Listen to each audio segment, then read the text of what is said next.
Good morning student. आज हम लोग कोलिगेटिव प्रॉपर्टी का दूसरा प्रॉपर्टी है एलिवेशन इन बॉइलिंग पॉइंट। क्या पढ़ने जा रहे हैं हम लोग? Elevation in boiling point. पिछले क्लास में हम लोग कोलिगेटिव प्रॉपर्टी का पहला प्रॉपर्टी था क्या?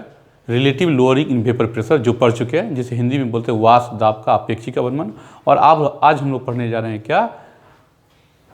एलिवेशन इन बॉइलिंग पॉइंट, क्वथनांक के बिंदु में उन्नयन। क्या बोलते हैं इसे हिंदी में?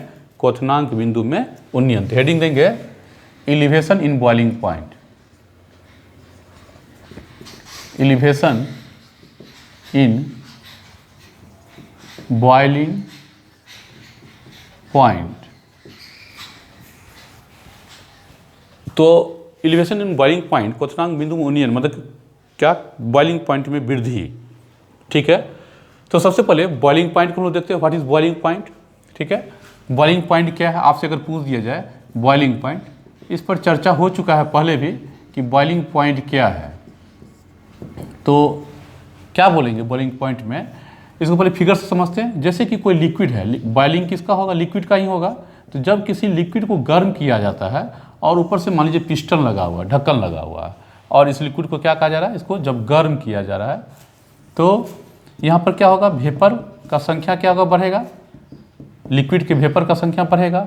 शुरुआती दौर में क्या होगा? कम वेपर होगा और धीरे धीरे वेपर का मात्रा बढ़ता जाएगा। ऊपर से पिस्टन के ऊपर, ढक्कन के ऊपर से हम लोग जानते हैं क्या कि एयर है, और एयर का प्रेशर जिसे हम लोग एटमॉस्फेरिक प्रेशर कहते हैं वह कितना होता है? 1 atm। क्लियर है? तो यह जो वेपर से, यह भी गैसियस स्टेट में, यह इस पिस्टन टकराएगा। एक ऐसा कंडीशन आएगा कि वेपर का मात्रा यहाँ बढ़ता चला जाएगा। जैसे जैसे टेम्परेचर इसको गर्म करते जाएंगे, टेम्परेचर यहाँ पर बढ़ता चला जाएगा, तो क्या होगा? वेपर का मात्रा क्या होगा? बढ़ता चला जाएगा। और जब उस लिक्विड का वेपर का प्रेशर अंदर में भी क्या हो जाए? 1 atm हो जाए। ठीक है, बाहर का प्रेशर और भीतर का जो ये है वाल जो है कंटेनर का जो ढक्कन है उस पर जो प्रेशर वह भी क्या दोनों सेम हो जाए। तो जिस टेम्परेचर पर ऐसा कंडीशन प्राप्त होता है, 1 atm प्रेशर प्राप्त होता है, उस टेम्परेचर को बोलते हैं हम लोग क्या? Boiling point. जैसे वाटर के केस में आप लोग जानते होंगे कि वाटर का क्या होता है? 100 डिग्री सेल्सियस पर वाटर क्या होता है? बॉयल होता है, या इसको बोल सकते हैं क्या? 373 केल्विन। जब हम लोग टेम्परेचर 25 से 30 जाते हैं, 50 जाते हैं और 60 और 100 तक पहुँचते हैं, तो देखते हैं कि शुरुआती दौर में जैसे जैसे टेम्परेचर बढ़ता जाता है, वेपर का मात्रा बढ़ता जाता है। इस स्टेज पर एक बात और क्या ध्यान रखना है? जब 1 atm प्रेशर प्राप्त हो जाता है, वाटर का टेम्परेचर मीन्स करने का मतलब है कि वाटर का बॉइलिंग पॉइंट, ठीक है, वह 100 डिग्री से ज़्यादा कभी नहीं हो सकता है। अगर बाहर का प्रेशर क्या हो? 1 atm होगा तब। 1 atm पर वो हमेशा 100 ही हो। कितना भी इसको गर्म करते हैं हम लोग रहें, इसका टेम्परेचर 100 से ऊपर नहीं है। क्यों ऐसा होता है? तो जब 1 atm प्रेशर, तो क्या होता है इसमें कि जब शुरुआती दौर में भी और 1 atm पर भी, दोनों ही कंडीशन में, शुरुआती दौर में क्या होता होगा कि जब लिक्विड वेपर में बदलता होगा तो कुछ वेपर क्या बदल जाते वापस लिक्विड में। क्लियर है? लेकिन जब 1 atm प्रेशर आ जाता है तो जितने अमाउंट में, जितने मात्रा में कोई लिक्विड मोलिकुल्स बदलता होगा वेपर में, सेम उतने ही संख्या में वेपर मोलिकुल, जैसे H2O मोलिकुल्स है, मान लीजिए क्या, मान के चल रहे हैं 100 atm पर, 100 डिग्री सेल्सियस पर, 100 डिग्री सेल्सियस पर अगर 100 H2O मोलिकुल लिक्विड से वेपर में बदलता है, तो ठीक उसी समय 100 वेपर मोलिकुल्स किस में बदल जाएगा? लिक्विड में। तो जिसके कारण क्या होता है कि लिक्विड टेम्परेचर गेन किया और वेपर में बदल गया, और वेपर जब लिक्विड में आ गया तो क्या हुआ होगा? टेम्परेचर या क्या लॉस किया, हीट एनर्जी क्या होगा? लॉस क्या होगा? लिक्विड हीट एनर्जी गेन करने के कारण क्या हुआ? इसका काइनेटिक एनर्जी बढ़ा और यह लिक्विड से किस में आ गया? वेपर में। और वेपर क्या करेगा? अपना हीट एनर्जी लॉस करेगा, जिसके कारण इसका काइनेटिक एनर्जी कम होगा और यह नीचे किस में कन्वर्ट कर जाएगा?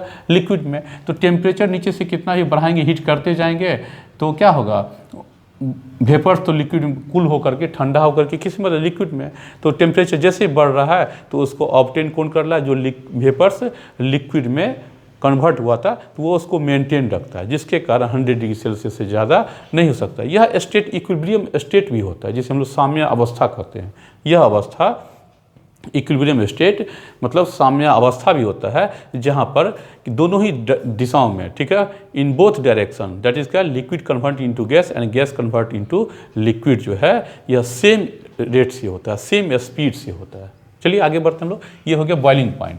तो बॉइलिंग पॉइंट क्या कर सकते हैं कि the temperature at which vapour pressure of liquid becomes equal to atmospheric pressure 1 atm pressure, then it is called क्या, बॉइलिंग पॉइंट। अगर बाहर का प्रेशर क्या हो जाए, ज़्यादा हो जाए, 1 atm से मान लीजिए 1.5 atm हो गया, तो उतने प्रेशर को प्राप्त करने के लिए क्या होगा, और ज़्यादा वेपर का आवश्यकता होगा, और ज़्यादा तब तो 1 atm पर ये इसके बराबर बाहर क्या है 1.5 हो जाएगा, तब क्या होगा, टेम्परेचर बढ़ेगा। मतलब कि बाहर का अगर बाहर का एक्सटर्नल प्रेशर अगर बढ़ता है तो बॉइलिंग पॉइंट भी क्या होगा, बढ़ेगा। अगर मान लीजिए क्या कि 0.98 atm होता, 1 atm बाहर का प्रेशर नहीं होता, तो क्या होता, 1 atm पर जितना वेपर्स था उससे कम ही वेपर्स का प्रेशर क्या हो जाएगा, 0.98 के बराबर। कहने का मतलब प्रेशर अगर घटेगा तो बॉइलिंग पॉइंट भी क्या हो सकता है, घट सकता है। ये भी ध्यान रखना है। तो हम लोग लिखते हैं क्या कि the temperature at which vapour pressure, the temperature at which vapor pressure of liquid becomes equal to 1 atm pressure, then that temperature is called boiling, ठीक है, बॉइलिंग पॉइंट। क्लियर है। ऐसा तापक्रम, हिंदी मीडियम वाले लिखेंगे, बॉइलिंग पॉइंट को हिंदी में क्या बोलते हैं, क्वथनांक बिंदु, ठीक है ना। तो क्या बोलेंगे कि ऐसा तापक्रम जिस पर, ऐसा तापक्रम, ये तापक्रम 100 डिग्री से, जो वाटर का एग्जांपल है, अलग प्रकार वाटर के अलावा दूसरा लिक्विड होगा तो उसका बॉइलिंग पॉइंट अलग हो जाएगा। तो क्या बोल रहे हैं, ऐसा तापक्रम जिस पर ऐसा तापक्रम जिस पर किसी द्रव के वाष्प का दाब वायुमंडलीय दाब अर्थात 1 atm के बराबर हो जाता है, तब उस तापक्रम को क्वथनांक बिंदु कहते हैं। फिर से, ऐसा तापक्रम जिस पर किसी द्रव के वाष्प का दाब 1 atm अर्थात वायुमंडलीय दाब के बराबर हो जाता है, तब उस तापक्रम को, उस द्रव का क्वथनांक बिंदु कहते हैं। ठीक है, क्लियर है। अब है क्या, तो हम लोग देखते हैं क्या, तो प्योर स्टेट में मान लेते हैं क्या, कोई सॉल्वेंट है, क्या बोला जा रहा है, प्योर स्टेट में कोई सॉल्वेंट है, जैसे कि क्या है, ए सॉल्वेंट है और वो क्या है, वोलाटाइल। ए सॉल्वेंट है, वो क्या है, वोलाटाइल। आप लोग पढ़ चुके, वोलाटाइल में तो जो स्वतः वेपराइज हो। इसमें क्या किया गया, तो ए, फिर से ए देखते हैं कि ए सॉल्वेंट है, तो इसका अपना बॉइलिंग पॉइंट होगा, तो शुद्ध अवस्था में, तो शुद्ध अवस्था में है तो इसका बॉइलिंग पॉइंट क्या मान लेते हैं हम लोग, टी नोट ए मान लेते हैं। ठीक है, टी नोट ए, क्या बोला गया है, टी नोट ए। अब है क्या, तो शुद्ध अवस्था में इसका बॉइलिंग पॉइंट टी नोट ए है, तो जब इसमें नॉन वोलाटाइल सोल्यूट घुला दिया जाए, क्या, जब इसमें नॉन वोलाटाइल सोल्यूट घुला दिया गया तो क्या होगा, एक सॉल्यूशन तैयार हो जाएगा, एक सॉल्यूशन तैयार हो गया। अब इसमें क्या है, ए और बी भी, तो बॉइलिंग पॉइंट इसका क्या हो जाएगा, चेंज हो जाएगा। क्यों, तो ये तो नॉन वोलाटाइल है बी, बी तो वेपर स्टेज में जाएगा नहीं, तो क्या होगा, लेकिन वेपर का संख्या क्या हो जाएगा, यहाँ पर कम हो जाएगा। मतलब क्या, जितने टेम्परेचर पर इस ए का प्रेशर 1 atm हुआ था, उतने ही टेम्परेचर पर अब इस सॉल्यूशन का वेपर का प्रेशर जो है, उतने ही टेम्परेचर पर अब इस वेपर प्रेशर क्या 1 atm के बराबर नहीं होगा। तो उसके लिए क्या करना पड़ेगा, टेम्परेचर इंक्रीज करना पड़ेगा, सॉल्यूशन का टेम्परेचर क्या करना पड़ेगा, इंक्रीज करना पड़ेगा, तो बॉइलिंग पॉइंट क्या होगा, इंक्रीज हो जाएगा। क्लियर है। तो हम लोग ऐसे भी लिख सकते हैं, जैसे कि लिखिए, तो इसको मान के चलते हैं क्या, चलिए कुछ पॉइंट लिख, इफ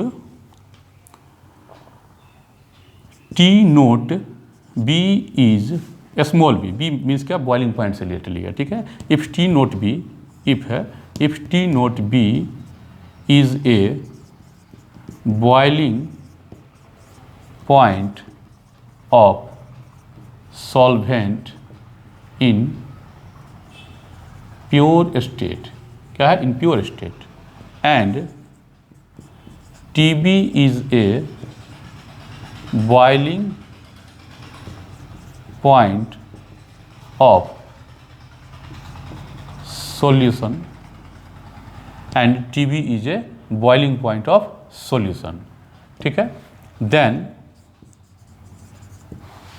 तो delta TB, then delta TB change in boiling point कर सकते हैं इसको, क्योंकि डेल्टा आया तो क्या बोल सकते हैं इसको, चेंज इन बॉइलिंग पॉइंट, क्वथनांक बिंदु में परिवर्तन। तो क्या बोलेंगे यहाँ पर, तो ज़्यादा बॉइलिंग पॉइंट किसका होगा, शुद्ध अवस्था में, जिसको हम लोग क्या माने हैं, T0B, B means boiling point, clear है। और इसका बॉइलिंग पॉइंट क्या माना गया है, TB, सॉल्यूशन का बॉइलिंग पॉइंट क्या हो गया, TB। तो यहाँ क्या लिखेंगे हम लोग, T0B माइनस TB, क्लियर है। B मीन्स क्या, यहाँ पर बॉइलिंग पॉइंट, फिर से यहाँ A और B, capital A capital B जो यहाँ पर वो कंपोनेंट के लिए लिया गया, अवयव के लिए। तो यहाँ पर जो डेल्टा TB लिखा गया है वह क्या हो जाएगा, इसे हम लोग क्या बोलेंगे, where delta TB is called elevation, elevation in boiling point. Elevation का मतलब होता है इंक्रीज भी, ठीक है ना, increase in boiling point, boiling point में कितना से वृद्धि हुआ। हिंदी मीडियम वाले ध्यान देंगे, लिखा हुआ है क्या कि यदि T0B, यदि T0B, ठीक है, विलायक के शुद्ध अवस्था का क्वथनांक बिंदु है, यदि इफ है ना यहाँ पर, तो इफ यदि T0B विलायक के शुद्ध अवस्था का क्वथनांक बिंदु है और TB सिंबल के तौर पर है B यहाँ पर B, और TB विलयन का क्वथनांक बिंदु है और TB विलयन का क्वथनांक बिंदु है, तब देन मतलब क्या, यहाँ तब डेल्टा TB बराबर क्या हो जाएगा, T0B माइनस क्या बोलेंगे, TB, क्लियर है। तो यहाँ पर क्या हो जाएगा, where delta TB is called क्या, इलिवेशन इन बॉइलिंग पॉइंट, जहाँ पर डेल्टा TB को क्वथनांक में उन्नयन कहते हैं, जहाँ डेल्टा TB को क्या बोलते हैं, क्वथनांक में उन्नयन।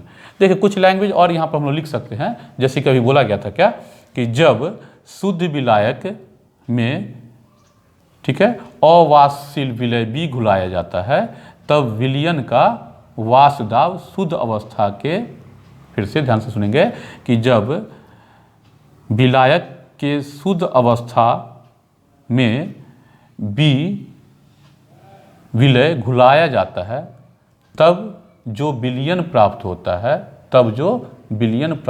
है, उसका वाष्प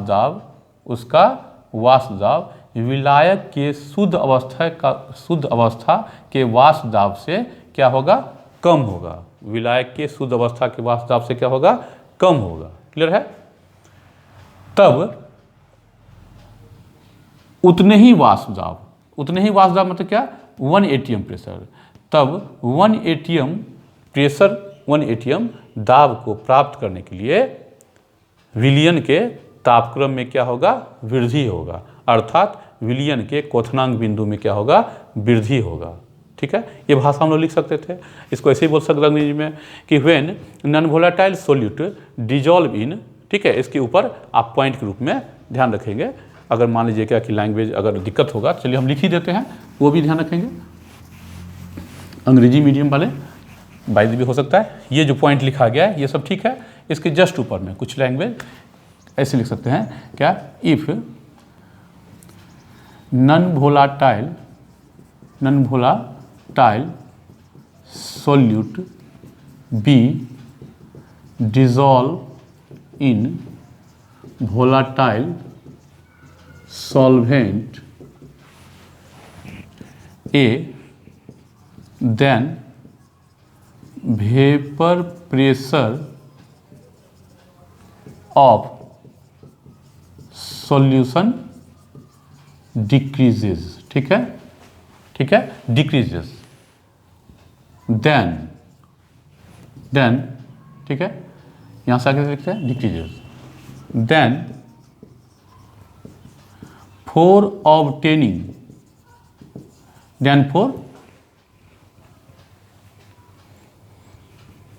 then for obtaining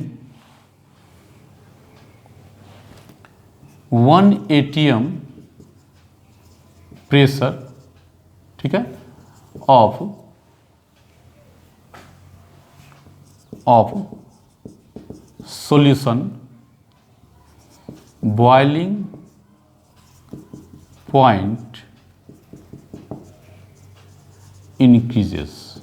कहने का मतलब है क्या कि यदि इफ नॉन वोलेटाइल सोल्यूट, यदि अवाष्पशील विलय B को डिजॉल्व किया जाता है वाष्पशील विलायक A में, देन तब vapour pressure of solution decrease, तब सॉल्यूशन का वेपर प्रेशर क्या होगा, घट जाएगा।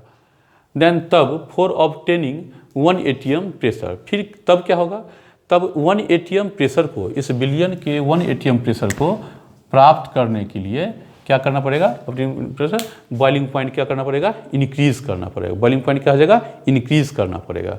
जितना प्योर स्टेट में था उससे कम वेपर होगा, तो उतना ही वेपर को प्राप्त करने के लिए क्या, that is 1 atm vapour pressure को प्राप्त करने के लिए क्या करना पड़ेगा, इसके टेम्परेचर को बढ़ाना पड़ेगा। क्लियर है?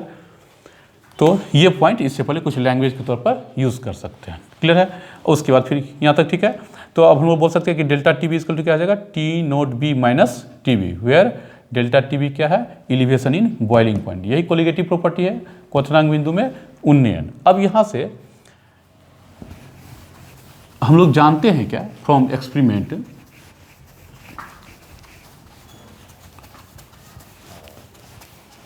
अब इसके हम लिख सकते हैं क्या कि from experiment we know that from experiment we know that elevation in boiling point, from experiment we know that elevation in boiling point is directly proportional to molality. ठीक है, मोललिटी ऑफ सोल्यूट पार्टिकल। ठीक है, molality of solute particle या molality of solution. ये जो हम लोग colligative property पढ़ रही है, एक एक्सपेरिमेंटल डाटा है, ये ध्यान रखना है। तो जो भी कोलिगेटिव प्रॉपर्टी हम लोग प्राप्त करते हैं वह, तो यहाँ पर हम लोग क्या लिखा जा रहा है कि फ्रॉम एक्सपेरिमेंट, प्रयोग से हम जानते हैं कि we know that, from experiment we know that, यहाँ पर दैट लिख दीजिएगा।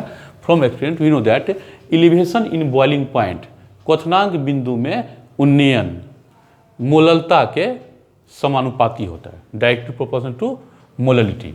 ठीक है, directly proportional to molality. Of solute नहीं भी लिखेंगे तो भी चलेगा, यहाँ पर इतना ही पर स्टॉप कर सकते हैं, जितना कम वर्ड यूज हो, समझ में आ जाना चाहिए। अब है क्या, तो हम लोग यहाँ पर क्या लिखेंगे, तो डेल्टा टी बी, इस लैंग्वेज से क्या जानते हैं, delta T B is directly proportional to M, delta T B is directly proportional to M. तो डेल्टा प्रोपोर्शनल टर्म को हटाने के लिए हम लोग क्या यूज़ करते हैं, एक कांस्टेंट टर्म। तो यहाँ पे क्या यूज़ करते हैं, के बी इंटू एम। क्लियर है? जहाँ पर के बी क्या है, ठीक है, where K B is constant, it is called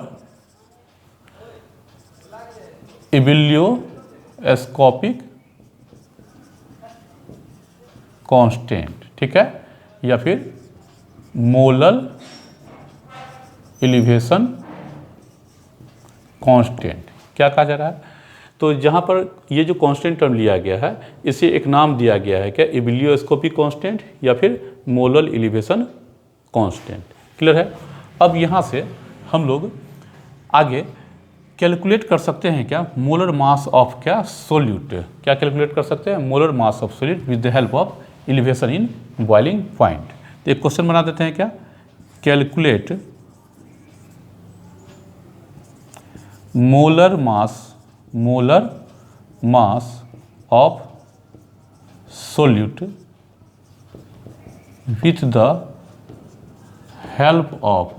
with the help of elevation in boiling point. Clear है। तो अगर क्वेश्चन पूछ दिया जाए, इससे पहले हम लोग molar mass of solute calculate किए थे क्या, relative lowering in vapour pressure की मदद से।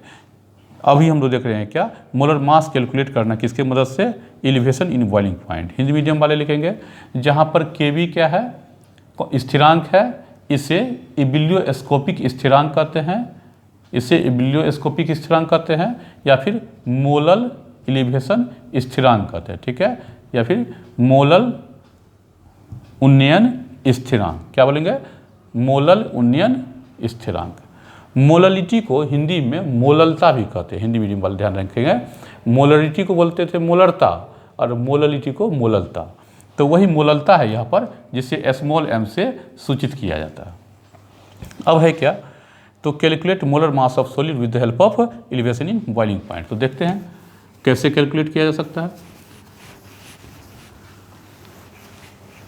तो हम लोग जानते हैं क्या, लिखेंगे लेट W,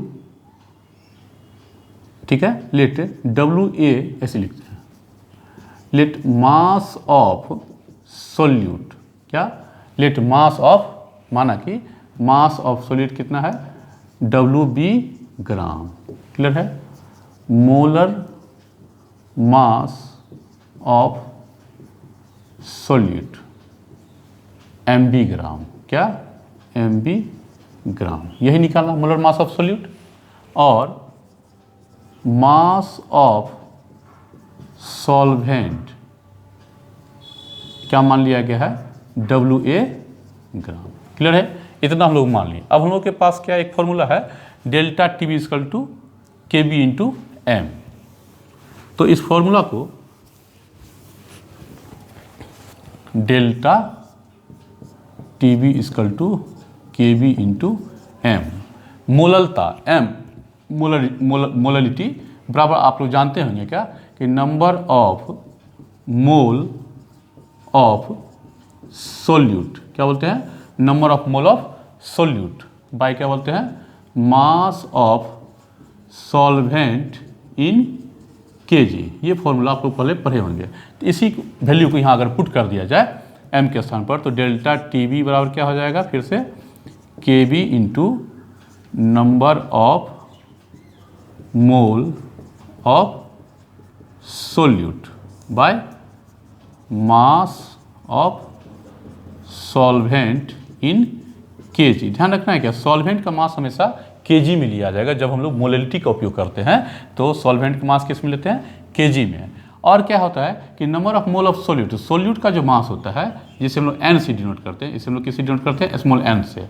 तो नंबर ऑफ मोल जो होता है वह मास ऑफ सोल्यूट, क्या होता है, मास ऑफ सोल्यूट बाय क्या होता है, मोलर मास, जिसे हम लोग मान चुके हैं क्या, मास ऑफ सोल्यूट। तो मास ऑफ सोल्यूट कितना माने हैं, WB ग्राम। ठीक है, और मोलर मास ऑफ सोल्यूट क्या है, MB ग्राम है। क्लियर है। तो ये जो n है, number of mole of solute, उसके स्थान पर, n के स्थान पर ये मान रखा जा सकता है। और मास of solvent, mass of solvent क्या है, WA ग्राम। तो चलिए मान को पुट करते लोग, तो डेल्टा TB इक्वल टू क्या लिख सकते हैं, KB into WB by MB। क्या, ग्राम ग्राम यहाँ कट जाएगा। क्लियर है। तो WB बाय क्या हो जाएगा, MB। और है क्या, तो जब यहाँ लिखे हम लोग फॉर्मूला में क्या, मोललिटी में M के स्थान पर जो फॉर्मूला लिखा है, number of mole of solid by mass of solvent, तो mass of solvent in kg। तो यहाँ पर जो मास ऑफ सॉल्वेंट हम लोग क्या माने, ग्राम में, क्योंकि सब ग्राम में मान रहे थे, इसको भी ग्राम में मानना पड़ेगा। इसको kg में कन्वर्ट करके क्या करना पड़ेगा, 1000 से यहाँ पर डिवाइड करना पड़ेगा। क्लियर है। इसे किलोग्राम में करने के लिए 1000 से गुना भागा भी, अगर सब कुछ अगर हम लोग चेक करें, 1000 से गुना 1000 से भागा कर देंगे, तो ये बदल जाए किस में, K में। इसे हम लोग क्या बोल सकते हैं, WA kg बाय 1000, इतना बोला जा सकता है। ठीक है, सीधा सीधा हम लोग जानते हैं क्या कि ग्राम में 1000 से भागा देते तो वो किलोग्राम में बदल जाता है। ऐसे भी लिख सकते थे, लेकिन यहाँ पर आपको पूरा क्लियर करके दिखा दिया गया। इस 1000 का मतलब हो गया K, और G ग्राम है ही यहाँ पर G, और 1000 लीजिए में WA अपने स्थान पर ही। तो अब है क्या, मास ऑफ सॉल्वेंट, इस मान को क्या करते हैं, यहाँ पुट कर देते हैं। तो क्या हो जाएगा इंटू डब्लू ए, क्या है यहाँ पर डब्लू ए बाई क्या हो जाएगा 1000। क्लियर है यहाँ पर डब्लू ए बाई 1000। अब ये 1000 ऊपर चले जाएगा तो क्या हो जाएगा delta T B equal to क्या हो जाएगा K B into W by W B by M B into 1000 by W A. Clear है। अब यहाँ पर डेल्टा टी बी निकालना होगा, हमको सारा मान दिया रहेगा तो निकाल सकते हैं, लेकिन हम लोग क्या हेडिंग देते हैं calculate molar mass of solute. तो सोल्यूट कौन है, ए है कि बी है, बी है, बी माने थे हम लोग। बी क्या था नॉन वोलेटाइल सोल्यूट, जिसका मोलर मास हम लोग क्या माने हैं molar mass of solute M B. तो एम बी को जब इस साइड लाएंगे इसके स्थान पर तो क्या हो जाएगा एम बी, बाकी सभी अपनी जगह पर ही रहेगा K B into W B into 1000 by ये डेल्टा टी बी क्या हो जाएगा यहाँ आ जाएगा। तो क्या लिख सकते हैं हम लोग delta T B into W A. तो ये फॉर्मूला हो गया। ठीक है। तो from this equation we calculate क्या मोलर मास ऑफ सोल्यूट। ठीक है। किसकी मदद से, तो elevation in boiling point. Delta T B क्या है एलिवेशन इन बॉइलिंग पॉइंट, शुरू में ही लिखे थे हम लोग। तो from the above equation, from इसको मान लीजिए कोई इक्वेशन नाम दे दीजिए 1, from the above equation we calculate, ठीक है, we calculate molar mass of solute. Clear है। तो यहाँ पर हम लोग अब हिंदी मीडियम वाले ले जानेंगे। माना कि विलय का द्रव्यमान WB ग्राम है, मोलर द्रव्यमान विलय का सोल्यूट है ना, तो सोल्यूट का विलय का मोलर द्रव्यमान MB ग्राम है। क्या विलय का मोलर द्रव्यमान MB ग्राम है, विलायक का द्रव्यमान WA ग्राम है, जिसे किलोग्राम में यहाँ कन्वर्ट कर दिया है। क्लियर है। अब है क्या ये फॉर्मूला जानते हैं, number of mole of solute को क्या लिखेंगे विलय की मोल की संख्या। हिंदी में अगर यहाँ आपको लिखना होगा तो क्या लिखेंगे विलय की मोल की संख्या बट्टे नीचे में विलायक का द्रव्यमान केजी में, विलायक का द्रव्यमान केजी में। तो सारा मान यहाँ तो मैथमेटिकल ही है। अब यहाँ पर क्या बोलेंगे फ्रॉम द एबव इक्वेशन, ऊपर वाले समीकरण से हम लोग विलय की ऊपर के समीकरण से, ठीक है, हम लोग विलय के मोलर द्रव्यमान की गणना कर सकते हैं। ठीक है। इस इक्वेशन की मदद से, इस समीकरण के मदद से हम लोग विलय के मोलर द्रव्यमान की गणना कर सकते हैं। क्लियर है। तो ये ध्यान रखेंगे यहाँ डेल्टा टी बी क्या है यहाँ पर एलिवेशन इन बॉइलिंग पॉइंट। चलिए इसके बाद हम लोग पढ़ेंगे क्या डिप्रेशन इन फ्रीजिंग पॉइंट। सारा चीज़ सेम टू सेम होगा। अगर आपको elevation in boiling point clear है तो depression in freezing point same to same है, बस थोड़ा सा अंतर हो जाएगा। यहाँ बॉइलिंग पॉइंट था, वहाँ फ्रीजिंग पॉइंट है। क्लियर है। अगर इसमें नहीं समझ में आया, अगर यहाँ ध्यान तो उस डिप्रेशन इन फ्रीजिंग पॉइंट में वह क्लियर हो जाएगा। नेक्स्ट वीडियो में देखते हैं डिप्रेशन इन फ्रीजिंग पॉइंट।